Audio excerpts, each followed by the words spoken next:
Oh, hey, we're live. Hi. All right. Everyone, welcome to today's Facebook Live with HubSpot Academy. My name's Hannah Fleischman, and I run our inbound recruiting efforts here at HubSpot.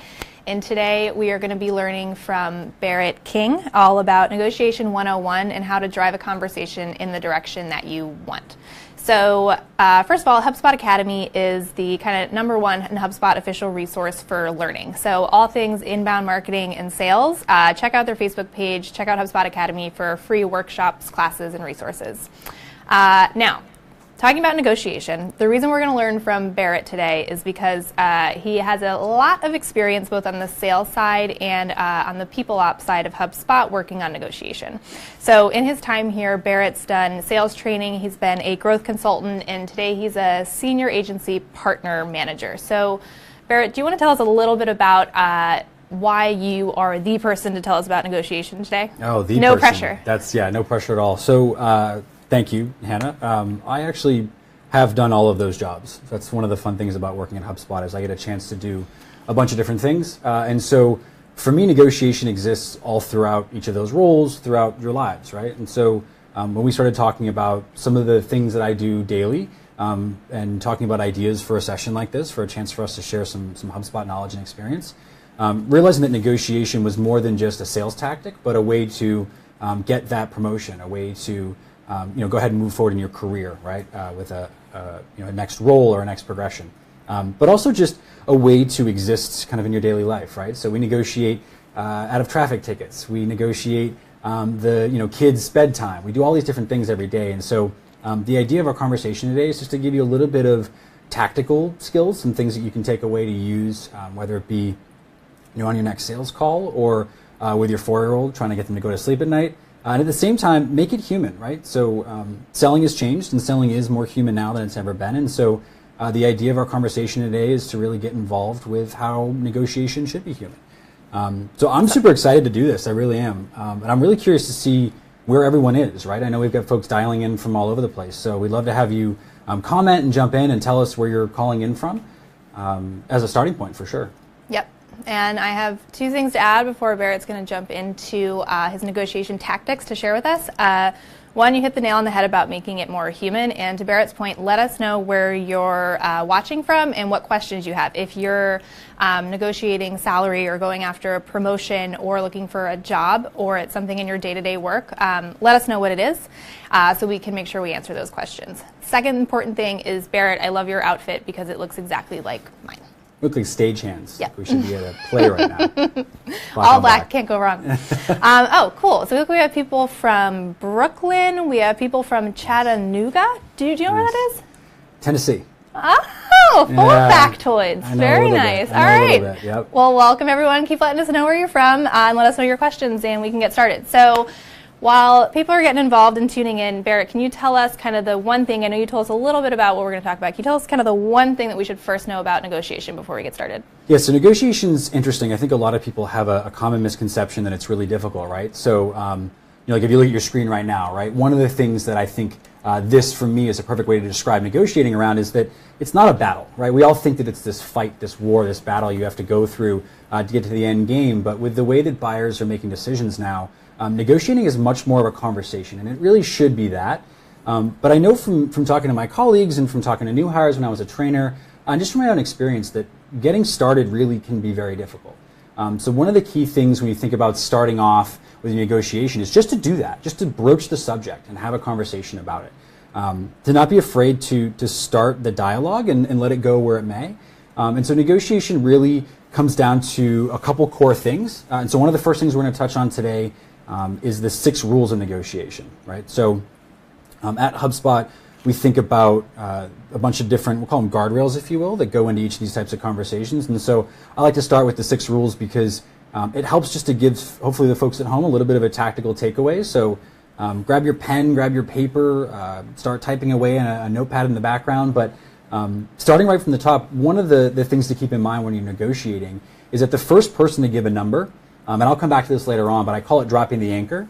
The first person to give a number or an option really is the one that loses. And so what I mean by that is that you've ultimately given exactly up your position, right? Your stance, where you are. You can't move forward, you can't move back, you are where you are. You're kind of stuck and set in stone. And so if you don't actually, position yourself there, then you have the chance to be flexible. You have the chance to work with your prospect more. So you don't want to negotiate on top of that unless you have the 5 W's, which we're going to get into next. So I'll move beyond that. And also remember to always negotiate either face-to-face or on the phone. It doesn't work via email or text or WhatsApp or any of the other applications that you can communicate in nowadays. It's actually really important to make sure that you have a legitimate conversation, right? So I have a question about that. Please, yeah. As someone who has never worked in sales or in a role that you are naturally on the phone a lot, personally, I do a lot of content creation, a lot of writing, and a lot of stuff on the recruitment front. I'm not on the phone that often. And phone calls for me can sometimes be a little bit nerve-wracking. If someone calls to have a serious conversation, I might not be as fluid as I am over email. How do you think people can get more practice being comfortable on the phone if they're not salespeople? It's a great question. So first, phone a friend. It seems like it's a simple thing, but pick up the phone and call a friend that you haven't talked to in a while and just have a conversation. Play the sort of what are you doing, what are you up to, what's new, the thing that we always do when we catch up with a friend. Play that game, but remember that obviously you're talking to, and what you should think about is you're talking to a friend essentially when you're going through this process of selling or negotiating, looking for your promotion, or maybe even your 4-year-old from our example earlier. So it's important to humanize it, and so I think a lot of people forget that because we text all the time and we're in social media, that you're just talking to another human, and so it shouldn't be more complicated than it actually is. Definitely, that's a great point. And if you have good friends, they shouldn't mind. Or grandparents, or aunts or uncles. Grandparents are a great idea. Yeah, any family member that you feel mostly comfortable with is a good place to start. Or you can call Barrett. We'll share his phone number out with absolutely everyone after this, and you can call Barrett. That's an awesome idea. You should all call me after this. I love that idea. So I think it's important to remember that. When you're negotiating over the phone, it's funny. I think some people get caught in the idea that everything is set in stone. You can't be flexible. You can't be dynamic. And so one of the things that I always remind myself of is that other than like your list price, your bottom line, the thing that's out there for the world to see, nothing really is concrete. You have options, right? And so remembering that, like for example, at HubSpot, one of the things I always think about is what's important to my customer.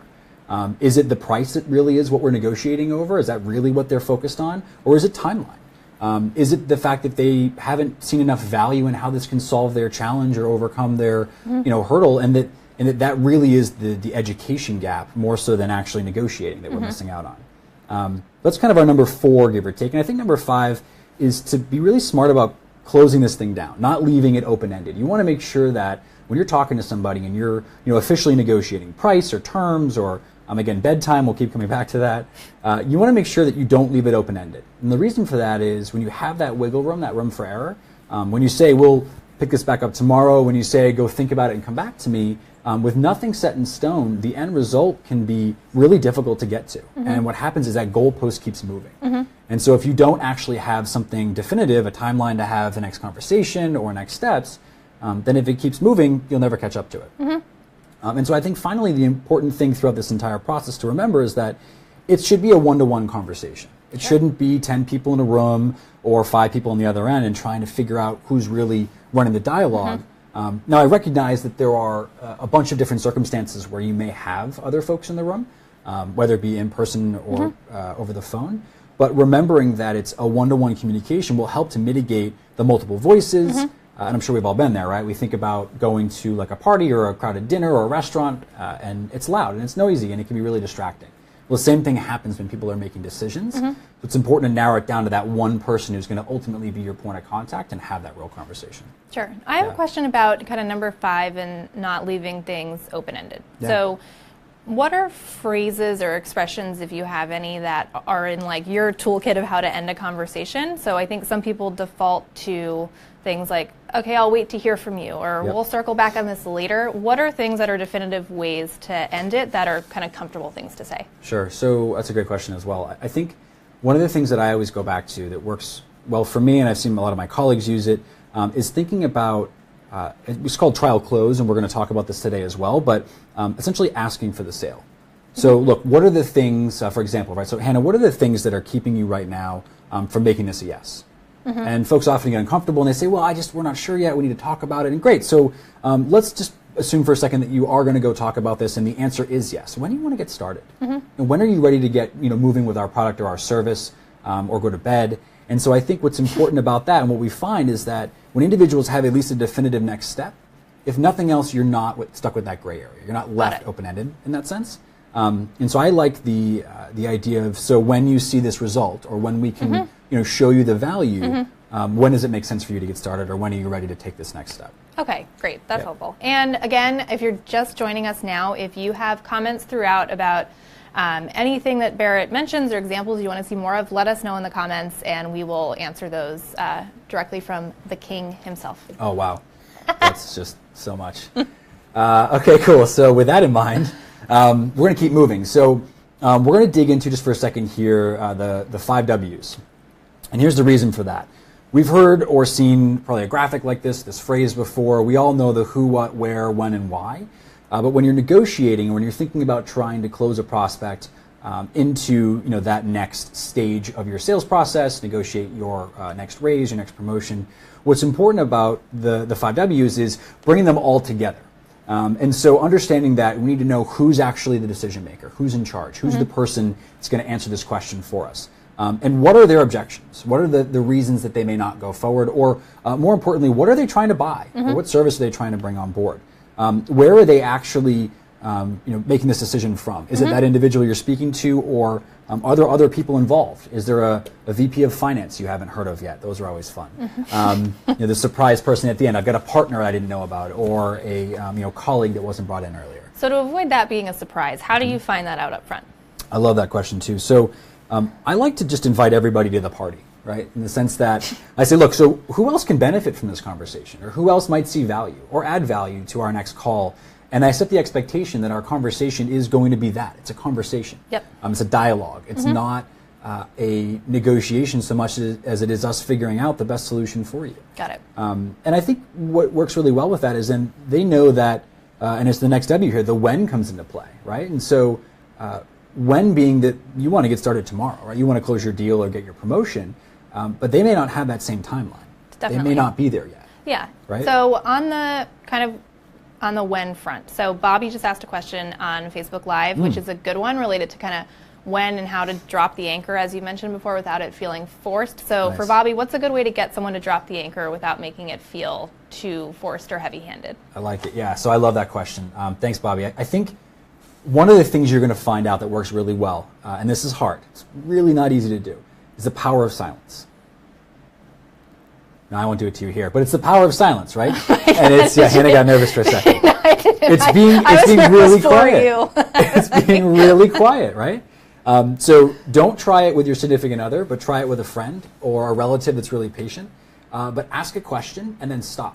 So what would it take for you to get started today? And then stop.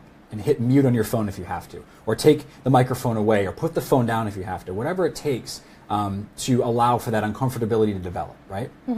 Now, we're a generation of instant gratification. We've got text, social media, etc. We want the answer tomorrow.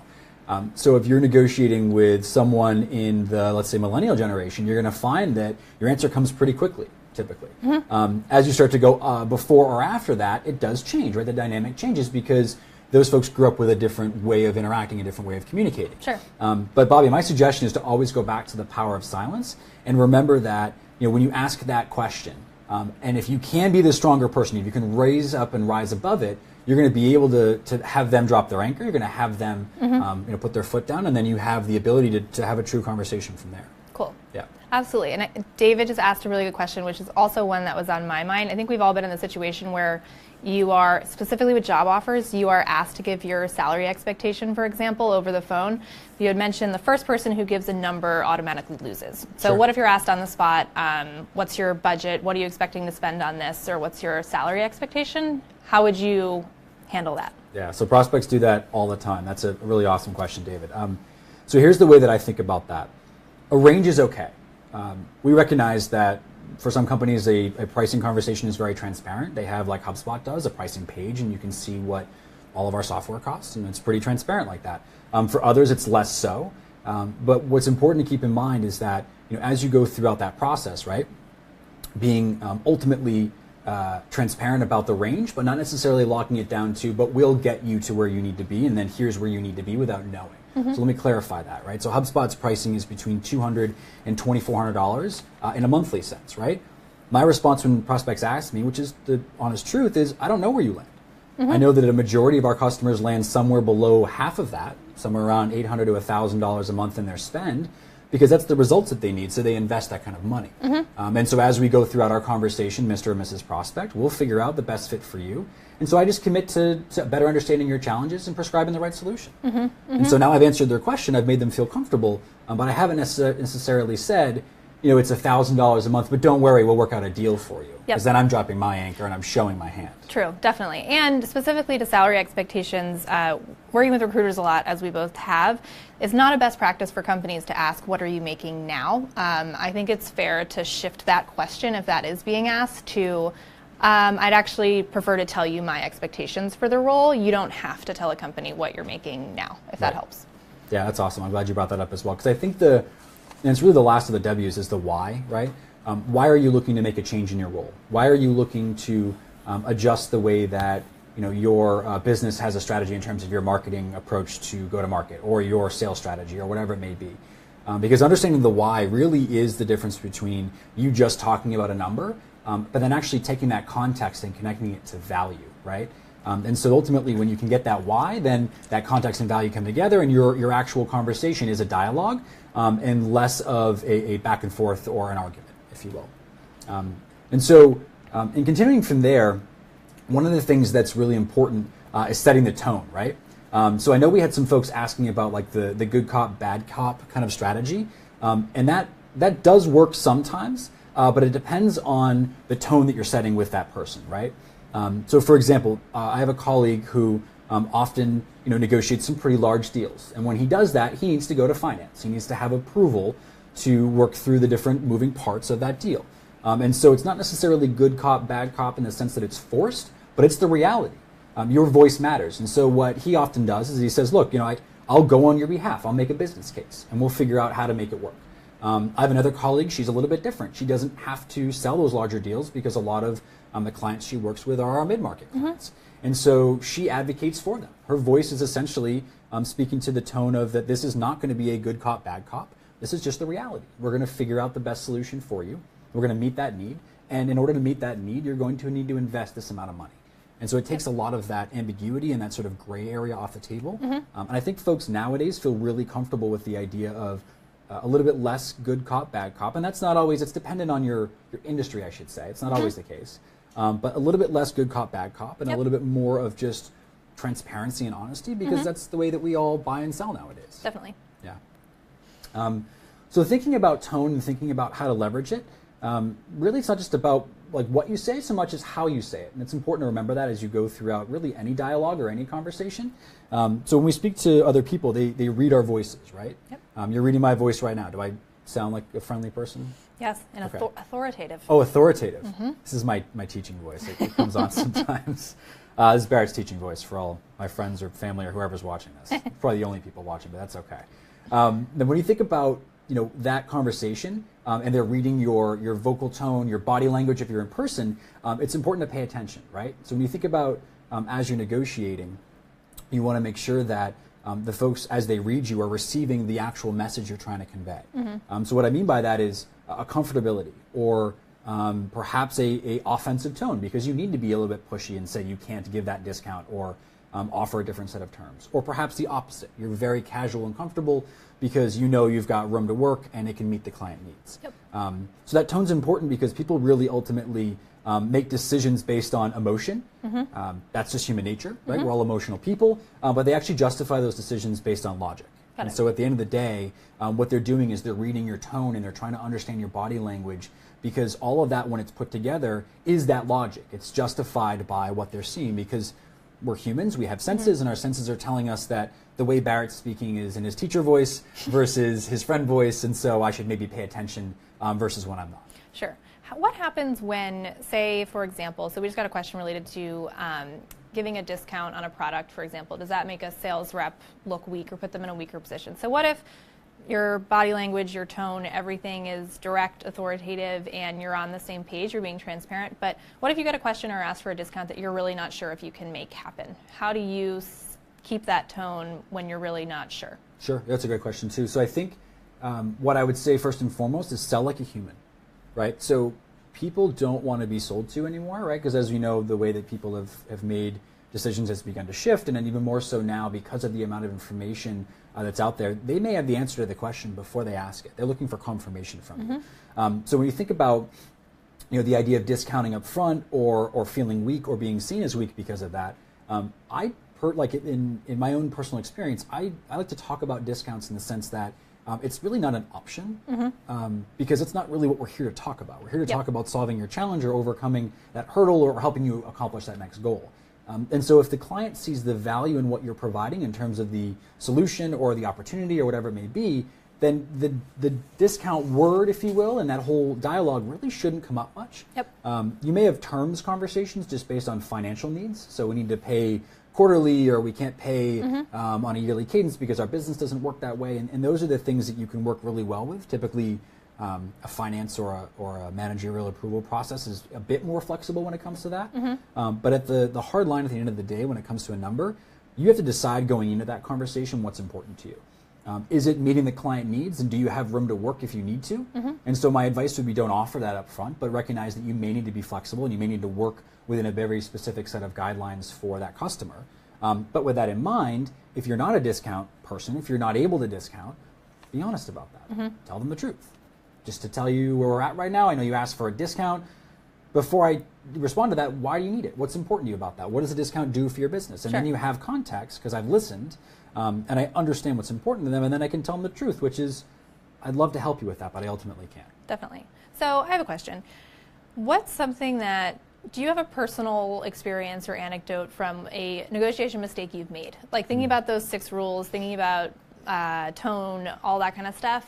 Is there a time that stands out as I should have done this differently? Yeah, actually. So I like the way you asked that question because it brought up a good memory. So when I was really early on in my sales career, I was selling to law enforcement, actually. So we had a technology we were selling to law enforcement, and that technology allowed them to go and research a database and do some cool stuff.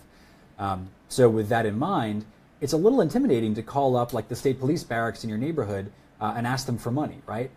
Or a regional whatever it may be. So what I used to do too often was say like, look, Mr. or Mrs., here's how much it costs, but don't worry, we'll figure out what you need. And I got in a habit really early on of being uncomfortable with the idea of price, right, or cost. What I've learned in my later career, and I've grown into this comfortability, is that price and cost are something you should kind of head off right at the pass, right? So look, it costs between this much and this much, or the amount of money you have to invest in that success is this amount. And if you're comfortable with it, then you don't come across as that individual who maybe not as much. Right? Got it. That's how I usually think about it. Alrighty. So continuing on with it, tone is important. It's a huge part of your dialogue. It's a huge part of the results you're going to get. It's a big part of negotiating, right? So believe it or not, tone is give or take 93% of what people hear. The words that are coming out of their mouth, less such. So we can all, I imagine, take a moment, all of you listening, and think about that time you were maybe with a friend or on a date or with a parent or a colleague even perhaps, and they were talking and you completely tuned out, right? Because we're human and we do that, get distracted, but we remember their tone. We know that when their tone shifted, they clearly were upset with us or frustrated with us. Or they were happy and there was something really awesome coming into play, and so we should listen again. So remember that when you're negotiating, that being comfortable with the idea of it costs this much and here's where we're at, or let's talk about your needs and have an open dialogue is really, really important as you go throughout this. And some people respond differently to different tones, right? So how can you tell early on in a conversation? It's a little different if it's with your boss and you're talking about a promotion. You know your boss, you've worked with your boss most likely, you know the best way to talk to them in that tone that they'll respond to. What if you're talking to a client that's relatively new? How can you kind of figure out in those first couple conversations the best tone to use specific to them? Yeah, that's great. So it's called tone matching. That works really, really well. But I think about it like, nobody laugh at me, but Inception, right? The movie Inception. So for those of you that have seen it, and those of you who have not, I won't ruin it for you, but those that have, you understand the concept, right, of kind of getting in someone's head. And so the way I think about making sure that I match their tone is to essentially be like them. If I've got somebody who speaks a little bit slower, let's say. I know I talk fast, right? And I have kind of a voice. I project a little bit when I talk, but maybe they're a little bit more coy, a little bit quieter. What I actually do, and this is the truth, you can ask Hannah, she's seen me do it, is I crouch down under my desk. If I need to be quieter, it's not easy for me to turn my volume down. HubSpot will tell you that. So what I do is I actually compress my diaphragm. I get small under my desk. And I sit in the floor. It's true. I've seen it. It's a spectacle, but it works. It works. It absolutely works because it reminds me to slow down a little bit. It reminds me to be a little bit quieter. And so I try and listen to the person and almost mimic them, and not in a rude sense, but just make sure that I sound in a way that they feel comfortable with, right? Got it. So for example, if I'm talking to somebody, I went to school in Florida, right? And I can say, shout out to Florida, I hope everyone's good. In Florida, folks talked a little bit slower than I did. So I recognized that I was a fast-talking northerner kind of guy, and I needed to slow it down a little bit. Whereas if I call up a friend in Boston or New York, I can speed up again. And so being conscious of that will make a big difference. And then when you match that with tone, you can have a really effective conversation. Definitely. And I'm curious, since we do have people listening in from all over the world, if you've ever tried this or have experience with tone matching. Maybe you don't crawl under your desk like Barrett might do, but if you do have ways or strategies for how you match the way you're speaking to your audience, we'd love to hear about it and kind of share those ideas too. Yeah, that'd be awesome. And I think what goes along with, and I'm curious to hear your thoughts on that, everybody, because it is different based on where you're at in the world, but reflecting and understanding the person you're speaking to ultimately helps you stay calm, right? So I know some folks have asked about like how do you stay calm and comfortable when you're negotiating, and I think a lot of that comes from, yes, tone matching, but also recognizing the value of what you're selling or what you're delivering. And if you believe in your product or your service or your company or whatever it may be, you believe you deserve that next promotion, then at the end of the day, the conversation you're having hopefully should be comfortable. If it's not, and that's okay, maybe you're early in your career, it's a really difficult negotiation, practice it. So work with a manager, work with a colleague, work with a spouse or a friend, but do it a bunch because you'll get the kind of jitters out. You'll start to feel better about what could go wrong or where could I have a different objection or a different question, and so that'll help you get more comfortable. I agree. I think the biggest piece too is being prepared for that conversation. It might sound silly to prepare by doing some sort of walkthrough or practicing with a friend like we talked about before, but one good thing to do is, depending on if you know who's going to be in the room, ask someone who works closely with that person to play that role for you while you have the conversation, because they may be able to point out what that person will object on or the things that they might push you on, so that way you go into it knowing what exactly you might get pushback on, and it catches you off guard a little bit less. Yeah, it's important. And remembering that people are human, right? So we're live on Facebook. I could say something stupid and you could all laugh. But the reality is at the end of the day that this is really a dialogue to figure out how to have somebody be successful with your solution or how to get that next role. And so I think, again, keeping that top of mind will help you to be your more natural, your more true self. Totally. If you're funny, it's okay to be funny. Don't be light about it. But it's okay to be your true self. If you're serious, it's okay to be serious. Yep. Your customer, hopefully at that point, or soon-to-be customer, knows you well enough because they've been talking to you long enough that it's kind of a no-brainer, right? Sure. They can have that dialogue. Yeah. And to that point, being yourself, Stoddard likes to pace around his desk, it sounds like, so that could be helpful. We've also seen Mike is writing that standing up at your desk helps a lot. That's true. If you do have a standing desk, or if you don't, stand up for some conversations. Barrett's probably always standing at his desk when he's not crouching at it. Yep. I haven't tried the standing desk thing just yet, but I might get into it. So there are a lot of ways to kind of ease the tension going into those conversations. So my colleagues laugh because I'm sort of like a tiger at the zoo, which is horrible to say, but I actually pace back and forth. It's the worst thing, and I find that it keeps my energy level. I also don't over caffeinate. That's actually a good tip or trick to think about. You get all excited for your meeting or for your call, and you have 4 cups of coffee, and you're ready to go.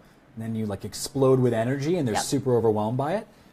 Don't change your routine. Be your true self. Be your natural self, because you're going to sound much better or be more comfortable going into that conversation. Definitely. I personally have a Spotify playlist of a few pump-up songs that, if I know I have a big conversation or a hard conversation that day, it's just a routine for me. I have to listen to that on the way to work, and it just gets you in the right mindset. Yeah, I'm a music before work kind of guy. Yep. Mine's a little bit louder, I bet, but that's okay. I don't know why I picture heavy metal with you. I don't know if that's... It's pretty accurate, okay. Actually. Yeah. If you ask my wife, she laughs because it calms me for some reason. Interesting. It works for me, yeah. All right, whatever works. It does. So I know we had another question about smiling on the phone. I think it's Jackie. I can't quite read it, but somebody was asking about smiling on the phone and using a mirror in their space. So I don't I don't have a mirror in my space, but at HubSpot we have open like desk areas, so we've got a lot of space around us. And so what I do works well for me is I make eye contact with somebody that I know that I can trust is going to like get me to smile if I'm not. That's right? what I do. So you kind of have like a buddy system almost, where you know that like if so-and-so, if Hannah's walking by, she'll make a face at me if I'm being too serious. Or I've got a colleague, Ado, he's to my right, and like he'll look over at me and be like, yeah, like you're doing really well, you're really, energy, is up, and you're sounding good. And what comes with that is actually, with tone, is facial expressions. So I do smile when I'm on the phone. I'm doing it now when I'm talking to you because you can see my face, but this is how I sound on the phone, because when I'm talking, I am standing, but I'm smiling and I'm happy. Sure. When I'm negotiating, I'm smiling because it sounds better. It sounds more comfortable, more natural. So I find that if you kind of mix all of those human elements together, it makes a big difference. Definitely. And I think one piece of that of being human is some people kind of default to jokes or being goofy and being funnier and going to a conversation a little bit lighter. I personally do that. It's not my natural way to be direct, but I think you can balance being direct with being who you are. I think there are times when saying something direct, like closing the conversation with, when's the best time to follow up with you, what are our next steps, that's a good time to be direct. It doesn't mean you have to be direct and serious for your whole conversation. I think being yourself comes through, and you can kind of assess when or not is the right time to make light of something and when to not. Yeah, it's a good way to put it. And I think, and actually it's a good springboard to think about leading into our next topic, which is trial close. As a part of your dialogue, as a part of this entire conversation, for those of you that have seen this, this is that whole scene around always be closing, right? We don't think about always be closing at HubSpot. We think about always be helping. And so what's important to remember when you think about trial close is that it's not about closing the customer on the deal in that moment. It actually is about, more importantly, understanding the next steps, right? So it's setting the expectation that after your connect call, there's going to be a more in-depth dive discovery conversation. And so telling the prospect that's really important. Letting them know that listen, Sally, after this conversation, for our next steps, I'm going to set up a 45-minute conversation where we can actually have a more in-depth dive into your business. I want to better understand your challenges, some of your goals, where you want to be in a year. And what I'll bring to the table is I'll do an in-depth dive into your website. I'll come back with some suggestions, some ideas on how you could leverage inbound or adjust your go-to-market strategy to see better results. And so how does that sound? Doesn't like a good use of our time for our next conversation? Of course, you could bring any questions you have as well. And so for that individual, they now know where they're going, which, believe it or not, is half of negotiating. If you know that the expectation is set that your next step is going to be talking about price, then mentally we come prepared. We come ready for that dialogue. So you're not actually closing them. You're setting them up for the right expectations. Sure. And yet you are closing them. You're getting a yes. Yes, that sounds good. Yes, I look forward to the conversation. Yes, I'm ready to have an in-depth diagnostic or a demo. Or yes, I am ready to talk about getting started with HubSpot or your solution or your product. And how do you read it when someone responds to that? Like if you say, okay, I'm going to set up 45 minutes for us next week. I'm assuming a lot of people, because I know I've responded to that with, let me just figure it out and then we'll email about it later to find the time. Because maybe I'm not ready to have that bigger conversation. I'm not ready for that next step yet. Sure. How do you work with that?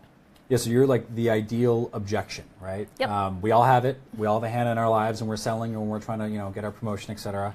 And so I think what's important is being honest with that person. So, Hannah, look, I know that you just said, you're trying to figure out what next steps looks like. So let me tell you how it typically goes for me. We set up this next conversation. There's no commitment from you other than to show up and let's keep this conversation, this dialogue alive, right?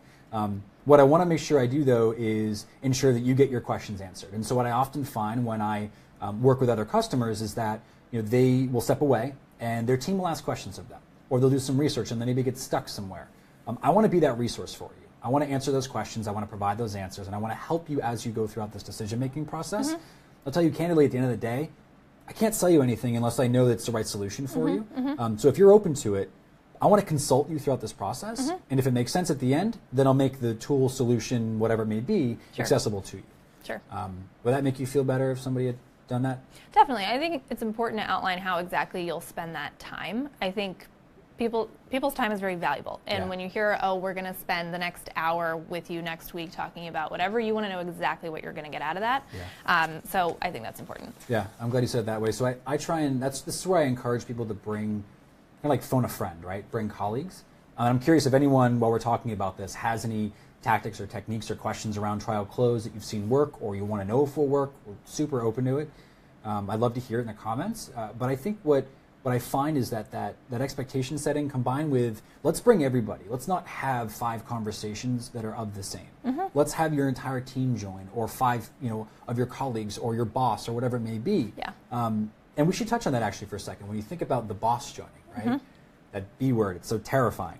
But we all know that everybody, for the most part, that you're negotiating with is going to have a superior, whether it be an equal, a colleague, or somebody who's your boss, your manager, your above, your report.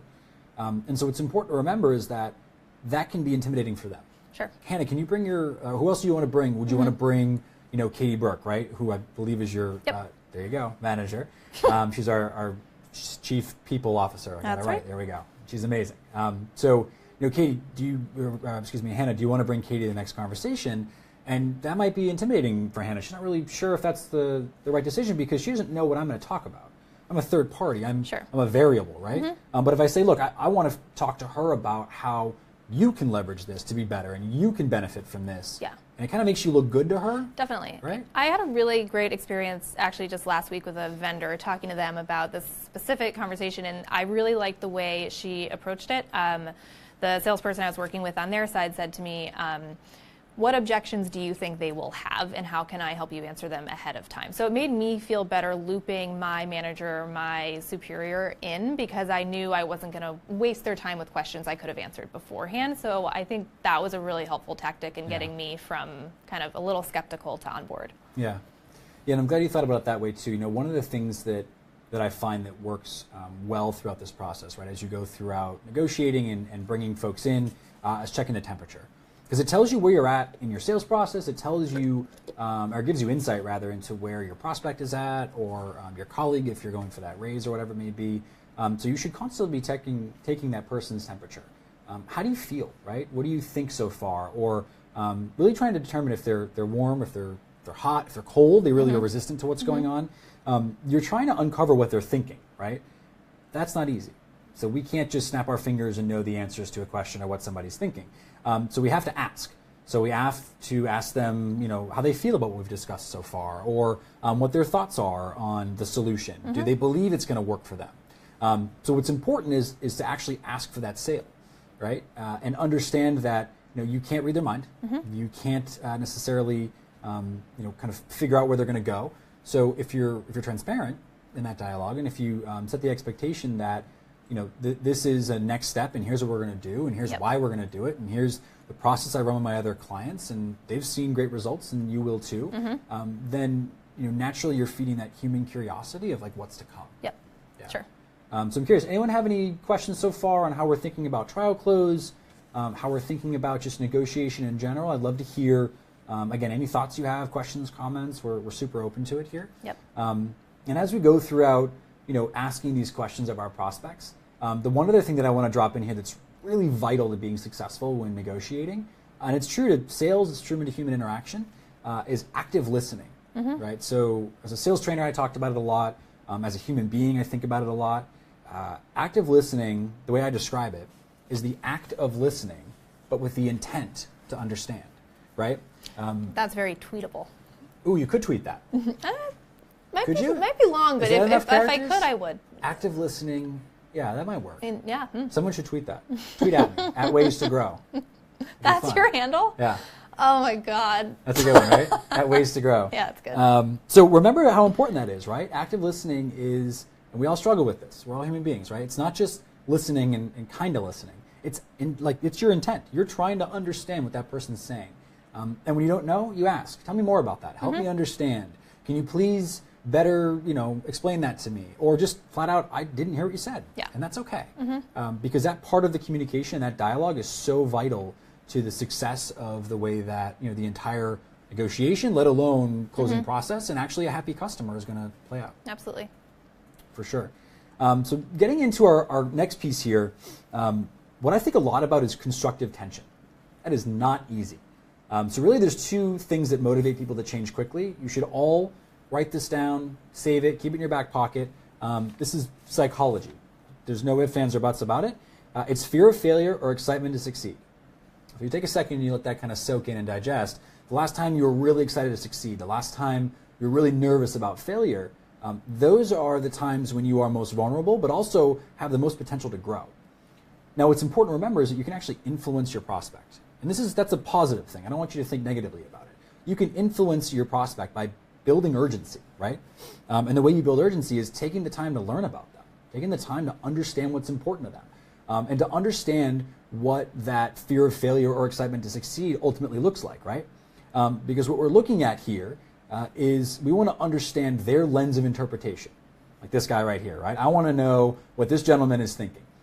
It's important to understand what fear of failure looks like very specifically to your prospect, to your prospect's team, to your prospect's company, and not just what you have in your mind. And the same thing goes for excitement to succeed. We all get happy ears. We all get wrapped up in the idea of, oh, they're going to buy, we're ready to go, they're so happy. We forgot that there was an actual reason that they needed to be successful. It was that they've got a round of funding and they need to do something with it, right? Or a goal they have been tasked with meeting because their department has some lofty expectations for the remainder of the year, things like that. So at the end of the day, when you're thinking about that lens of interpretation, you have to remember silence is your friend.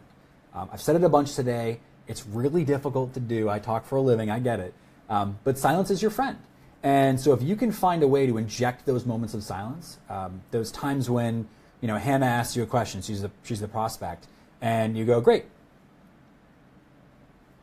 And you wait, right? And you wait, and you wait, and you wait. They're going to give you more, right? Or tell me more about that. And don't be afraid to be on silent for, I think my record is 58 seconds. That's a long time. It's a full minute almost. They weren't saying anything They either? said nothing. There was some tapping and some uncomfortable movement, maybe some kind of grunts and such. And you were under your desk and... I was sitting under my desk, and there was another HubSpotter on the phone. She was very uncomfortable with the idea of me being quiet. And it was a closing call. Actually, I should share that with you. And I said, his name was Jim, and I said, look, Jim, from what you've told me, you're a great fit for our partner program. I see you working well with us. You've said these 3 things for why you agree. And so when are you ready to get started? And I hit mute. And, she melted down. We all got nervous, but we waited. And 58 seconds later, and some noises and some grunting and some discomfort, he said, you know what, Barrett? This is the right time. I'm really excited. I'm glad you let me take a moment and think about it. And I think that's important to allow your prospects to have that silence. We're selling, we're asking, we're making decisions, but it's still important that they get a chance to digest and have that moment to themselves. Definitely, it's important. And it's true. That's very hard to do, especially for 58 seconds. But I think the more you can just count in your head, even for 10 seconds, to just think, all right, I'm not going to say anything, because we deflect to just rambling. Yeah, that's really good. And I think it brings up kind of the final point that I want to bring to light today is, we talked about it briefly earlier, but it's dropping the anchor, right? We all think it's a great idea, but the reality is it's really not. And I won't go too much more into it. I think we clarified really well earlier, but you should think about it like this. Negotiation is a true conversation. It's a true dialogue. And so the people that are speaking should be doing exactly that. They shouldn't be yelling. They shouldn't be arguing. No one should be uncomfortable. And while I understand that those are things that come into play as you go throughout this part of your sales process or this part of your promotion process, remember that, again, that first anchor drop, the person that plants their feet in the sand and says, I'm not moving, at least you know at that point where you're moving toward, right? You know where you're going to. So kind of in recap here, a couple things to remember. You want to set the tone. You want to set that tone early and often and keep it throughout, whether you're under your desk or standing up, whatever is important. You don't want to negotiate unless you actually have the 5 W's, which we had touched on. Trial closing is important. You should do it throughout. Here's the next stage. Here's the next part of our process. Are you ready? Does that make sense to you? Are you comfortable with that? Constructive tension is a totally valuable thing. You need to remember that as you are having these dialogues and having these conversations, the tension is a good thing. It's hard for us, right, as human beings to feel tension and not want to relieve it. I had a colleague used to say, letting the air out of the balloon, right? Like you don't want to let the balloon deflate. And ultimately, you want to encourage the prospect to, essentially drop their anchor first. Sure. Now, by that, I don't mean tell them they have to. We had a question earlier about the range, right? And what does that range look like, and et cetera, et cetera. You want to think about that range as a good way to give your prospect a certain sense of comfortability. And when you do that, HubSpot costs between X and Y. I'm curious, how do you think about investing in something like this? And you follow up with an open-ended question, then they can step up and say, well, great, now I know the box that I should be operating within. And they might say to you, I can't do that. It's crazy. I can't spend that kind of money. We can't invest in something like this right now. Sure. And you have your answer. You can't be afraid to ask for that. At the same time, they might say, oh, that's a no-brainer. We can totally afford that. We already have a budget in place. So it's really important to keep all of those things in mind as you go throughout negotiating and throughout your entire sales process. Absolutely. And one we talked about a lot today, obviously, is tone. And sort of we at HubSpot tend to be, pretty conversational, and we can kind of go that route. But for people working in industries or in fields that maybe aren't as conversational, like political communications, we just got a question about that. For different industries that might tend to be more formal, how do you think about tone for that without losing that human aspect? Nice. That's a good question. Thanks, Ewaldo. I think the key is that when you're smiling, the purpose of smiling is not to sound funny, right? So I'll see if I can do it right now. So if I'm talking and I keep a stern face on, my tone probably changes. It should. It changes a little bit. It's actually hard for me to do. So if I'm talking like this and I'm compressed with my diaphragm and I'm talking a little bit softer, I sound a little bit more serious. But if I take a deep breath and I open up and I let my face kind of relax and I smile a little bit and I have a more natural tone, I'm sure you all just heard that. I sound more welcoming. And I sound more approachable, and I sound more warm. So to be super clear, it's not so much about having a playful tone or a overly happy, for lack of a better term, tone. It's more about having a comfortability, making your prospect understand, feel good, because whether it's in person or by phone, again, we talked about tone, it's so important that if you remember to smile, or at least be light in the face, for lack of a way to put it. Smize. Smile with the eyes. Oh, I like that. Wait, smize? You never heard that? I don't think I have. Yeah, it's smiling with the eyes. I'm not really sure how to do it. I think it's like a... Oh, she's doing it now. Wow. No, you could tweet that as well, actually. Smize. I think that's just valuable in the way that you communicate, because, again, you sound like a person, right? Definitely. At the end of the day, that's all we're trying to do here. Sure. We want to sell like humans. The way people have bought has changed. The way that they're researching has changed. At the end of the day, and I know I've said it, you just got to have fun with it. Yeah. I mean, negotiation shouldn't be scary. Totally. Okay. Sales shouldn't be. Going off of that, and we're going to turn it over to questions from the audience in just a couple minutes. So get your questions ready and start leaving those now, and then we're going to dive into those. One last question related to having fun with it and the idea of always be helping. There are naturally times where you have to hard sell someone. I know we see this in recruiting all of the time, where you hear frequently, we just lost that candidate. I don't think we hard sold them enough. We need to really hard sell that person on the offer tomorrow. We need to step in and do some hard selling.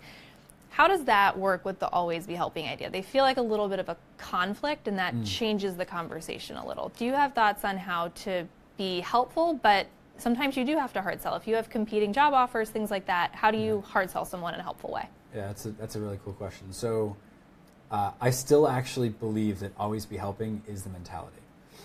That being said, if they're not helping themselves, you have to show them why helping themselves makes sense. So what I mean by that is a hard close, as the term goes, right, or a hard sell, doesn't have to be hard for you. Your prospect, if you believe that it's the right solution, or it's the right time, or it's the right tool, or whatever it may be that you're offering them, should know that, and you should tell them that. You should tell them that at the end of the day, this is a no-brainer. Hannah, look, we've talked now for 4 different conversations. I know that you've talked about adjusting your marketing strategy and your marketing plan. We've discussed the way that, I'm recapping, right? We've discussed the way that you've thought about your sales process and how it aligns with your marketing strategy. And ultimately, there's no question in my mind that by adopting the inbound methodology, inbound sales strategy, and marrying our tools with your already existing process and structure, there's no doubt in my mind you're going to be successful. Are you ready to take that step and move towards success? And then remember, power of silence, right? Silence is our friend. I stop talking. Yep. And I wait. And so that can be a hard close. Sure. I provided value. I showed them why it made sense for them to get started and why it was a logical next step. But I didn't say, you have to do it now, and get that kind of finger pointing thing going. But it's a different kind of urgency that I think is important. Yes. Sometimes with candidates, it's tough because you need to give them time to think about an offer in recruiting, but at the same time, if you wait too long, something might happen. They might have a change of heart, things like that. So I think kind of how you phrase it we've talked 4 times now, I think phrasing it as, we need to get this ball rolling in a way that is helpful, like you said, is key. Yeah, it's setting the expectation, right? And it's letting them know that, this isn't a chance for us just to part ways and spend 6 weeks thinking about things. And let's be honest, guys, people need a chance to go think about stuff. That's okay. at different parts of the world have different negotiation structures, have different decision-making processes. I totally understand that.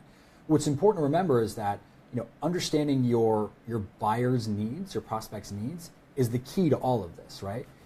Negotiation shouldn't be about what discount you can give. It should be about when you get started. Sure. And if they need to take 24 hours and go think about it, then what do? Well, you make sure you have a call 24 hours later. Mm-hmm. And that call is at 6 p.m. You're on the conversation with the CEO and the CTO and yourself and everybody, and it's a let's get started conversation. Sure. And so you tell them that.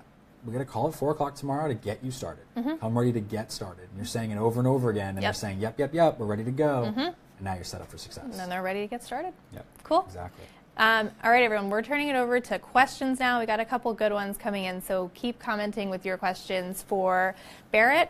So kind of first one, for people that are either just tuning in or kind of are looking for the 5 things to remember about each one of those W's. So can you recap those quickly and what those 5 W's are? And one thing about each. Yeah, absolutely. So who, what, where, when, and why, right? Who are you talking to? Are they a decision maker? Is there anybody else that needs to be involved? Are they ready to go? What? So what are we actually negotiating for? What are we actually talking about? Talking about price, terms, is a timeline? What is the objection? Where? So where is this taking place? It should be, we talked about this, always on the phone or in person, not in email, and ensure that that's happening. Also remember for you folks that are outside of your time zone when you're selling across the country or across the world, where are they located? Mm-hmm. What is important to them? When are we getting started? When is this negotiation taking place? Because if we're talking about negotiation, they should be ready to get started soon, right? And soon can be relative, I understand that, but we're not negotiating for the sake of doing so. Mm-hmm. And then finally, why are we having this conversation in the first place?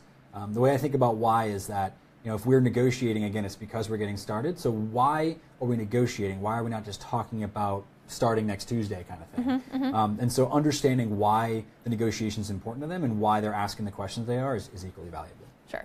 Yeah. That's great. We got another question. What's your best tip for a job seeker negotiating salary? That is a great question because I don't think any of us have had that conversation where it's not a little bit awkward. It's naturally going to be a little strange and it's going to be hard. The first thing I'll say is think long and hard before the conversation about what you're asking for and why. I have a lot of conversations with people who recently got job offers who will say, I'm actually kind of happy with the offer. Do you think I should negotiate? Sometimes people feel with job offers that they should negotiate for the sake of negotiating. I think it's fair to think about what would make you excited to take this job and explain why to the recruiter or the hiring manager that you're working for.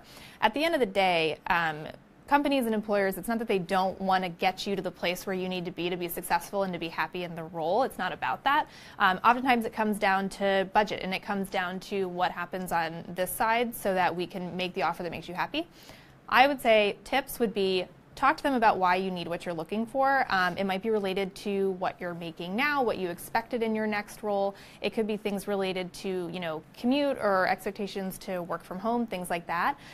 Just talk a little bit about why you're looking for that and don't be afraid. The first thing would be don't be afraid to negotiate. I think if you're confident in what you want and know why you need it to be successful, let them know that because at the end of the day, the company wants you to be successful too. And ask for the money you want and the money you deserve. And the opportunity you deserve. That's the only thing I would add there. Mm-hmm. I'm not a recruiter by any means. We also had an awesome question. I really like this. Chris said, what do you visualize to give yourself confidence? That's a great question. I like that one. Do you have one? Not off the top of my head. I mentioned I listen to a lot of some of the songs that get me pumped up and things like that, but nothing that I can think of that I visualize. Yeah, so I actually, I got asked this question 2 weeks ago by one of my clients, so I can answer in a timely way for you, Chris. So what we did, and I do this, and I encourage everyone to do this, is I put my next goal, the next thing that's important to me, as my screensaver on my computer. Wow. Yep, and it's on my phone too. That's a very tangible thing that you do. Yep, it's important. Nice, that's a good idea. Yep, and it's so what were they called? Dream boards back in the day, because I'm old. Mood boards? Mood board, dream board, I think. The thing you'd put up in your bedroom, you'd cut out from magazines because we used to have those, sure. And you'd cut out a picture and you'd put it on the wall kind of thing. Mm-hmm. We all have our technology in front of us constantly. So I put whatever's most important to me next, whether it's a vacation, a house, a job title, mm-hmm. A pet. It could be literally anything. Sure. But you scour the internet, you're already looking at it, right? Daily, weekly, monthly. Mm-hmm. But now it becomes a thing that you're looking at before you get on that call, or as you craft that email, or as you have that negotiation in this instance. And I find that it works.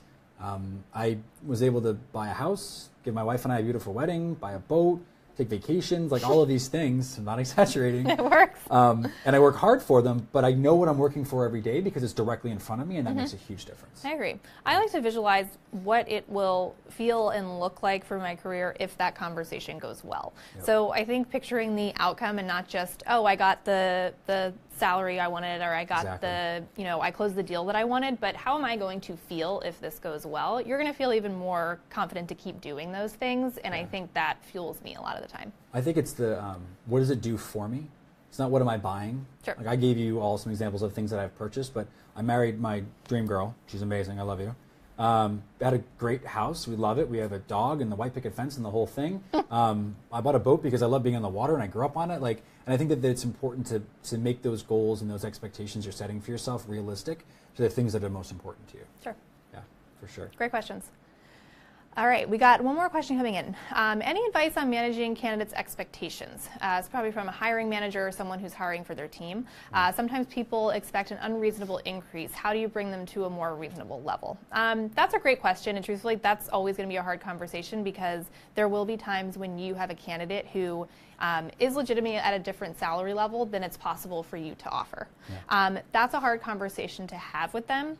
There are ways, though, to have the conversation and shape it more around career growth. So, okay, if you start in this role now, you've negotiated salary, you can't do anymore.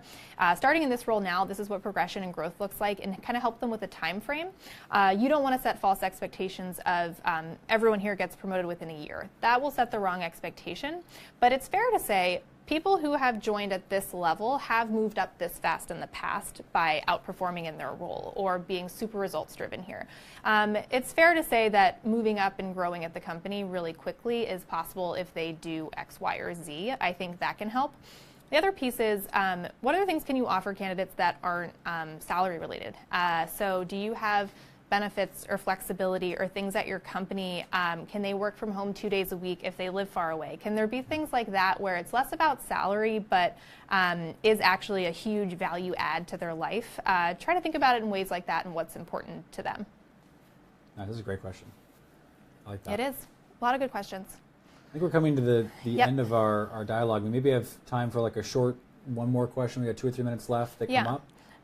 For either of us? Yeah. So if you have any questions, leave them now. And in the meantime, I will say thank you to Barrett for teaching us all about negotiation tactics today. I know I learned a ton. I have a lot I can work on in terms of being direct and kind of adapting my tone and tone matching.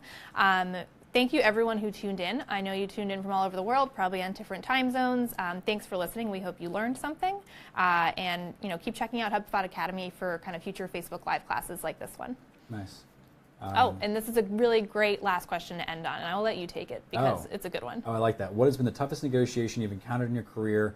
What was the hardest part about it? Actually, I've had a few, but there was one about 6 weeks ago where I had a very large, very successful company that wanted to get started with us, and the individual that held the finances was super, super guarded, as I think it was as she should be, in regards to what they were spending. And she had not been a part of any of the other conversations. And so it was really difficult to essentially negotiate through the rest of the team, including the CEO and everyone else, because it's a global company. And ultimately, it was a time-sensitive thing. They wanted to get started. Everyone else was on board, and she needed to be brought up to speed. They thought they had budget. They didn't, and that happens. And so what I would share is that what I found the most difficult part was managing my own expectations. When the entire company is ready to go and one person's standing in your way, it's just really important to remember that this is humans, right? This is a people-based interaction. You're having a conversation, and so recognizing that there are 1,000 different things at play, that they have careers, lives, families, experiences, good and bad, that come into every day, and just remembering that they're people too. We got through it. It took a little time, but we got through it. And ultimately, they're very happy. They've been a customer for a little while now, and they're seeing some great results. That's why he has that boat. Thanks for hanging out with us, guys. Yeah, really appreciate thank you. Be sure to check out HubSpot Academy for more resources, and it was great hanging out with you. Thanks, guys. Bye.